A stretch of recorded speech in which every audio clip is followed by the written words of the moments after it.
کیا ادھار کے پیسوں سے حج کر سکتے ہیں؟ ادھار کے پیسوں کے بغیر حج ہو نہیں سکتا. حج 12 لاکھ کا ہو چکا ہے. ہاں جی, یہ تو اس طرح حج تو فرض ہی نہیں ہوگا کسی کے اوپر. بھائی حج کرنا ہے. میں نے 2007 میں حج کیا تھا. 2007 میں 2 حج آئے تھے, ایک جنوری میں اور ایک دسمبر میں, کیونکہ 10 ڈیز کا فرق ہوتا ہے نا لیونر اور سولر کا. میں نے دسمبر والا حج کیا تھا, 18 دسمبر کو یوم عرفہ آیا تھا. اب اس وقت حج سرکاری 1,06,000 روپے کا تھا 2007 میں, اور آلموسٹ آپ دیکھ لیں 14-15 سال کے بعد یہ 12 لاکھ کا ہو چکا ہے. یعنی آپ سمجھ لیں 12 گنا تقریباً بڑھ چکا ہے.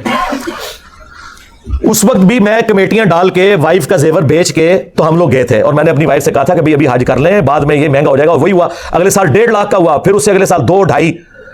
آج 12 کے ساتھ کمپیئر کریں تو آپ کو 2.5 کام لگ رہے ہیں, لیکن اس زمانے میں لوگ کہتے تھے یہ کیا ہو گیا. کسی نے اس وقت کسی کو بتاتے نا 12 لاکھ کا ہو جائے گا, 10 سال بعد تو لوگوں نے بیوچ ہو جانا تھا کام صحیح. پہلے تو اتنی مہنگائی نہیں ہوتی تھی. تو اس وقت بھی کمیٹیاں ڈالنا ادھار ہی ہوتا ہے نا. ہاں, تو ادھار ضرور اٹھائیں جو آپ اتار سکتے ہیں. اب ایک بندے کی اگر مہینے کی انکم 25-30 ہزار روپے ہے اور وہ کہہ رہی ہے 12 لاکھ کا ادھار اتار لوں, تو وہ کہاں سے اتارے گا؟ اس کے پر حج فرض ہی نہیں بھائی, گھر بیٹھے.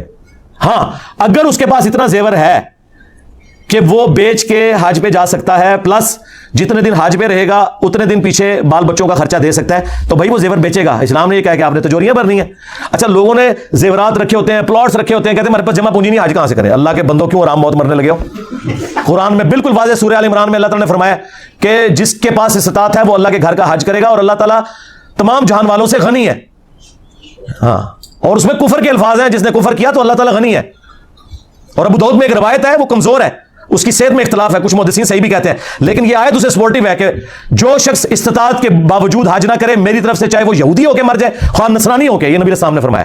ہاں, اور یہ قرآن میں آیت ہے کہ جس نے کفر کیا حج کے کانٹیکسٹ میں, یعنی حج سے وہ منکر ہوا تو اللہ تعالیٰ بے پرواہ ہے.